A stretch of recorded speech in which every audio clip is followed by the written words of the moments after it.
Welcome to the Salmon Runs YouTube. Enjoy the video. In this video, I will explain how to start your Audi Q5 with a remote.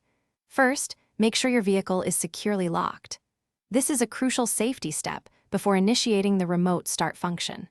The remote start system typically operates within a range of approximately 100 feet, giving you flexibility. Locate the dedicated remote start button on your key fob.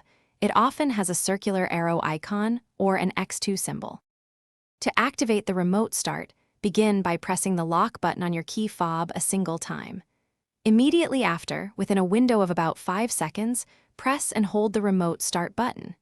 You should see the parking lights flash, confirming the signal was received.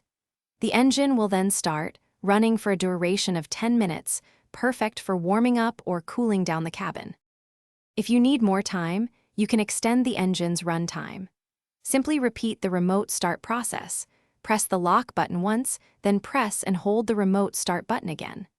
This will add another 10 minutes to the engine's operation, for a total of 20 minutes. To remotely shut off the engine before the timer expires, just press and hold the remote start button until the lights flash. There are a few important things to remember for safe and effective remote starting. Ensure the hood is completely closed, as a safety interlock prevents starting if it's open. Never leave children or pets unattended in a vehicle that has been remotely started. Also, for security, if any door is opened without the key fob present, the engine will automatically shut down. Thanks for watching. Consider subscribing if we helped you.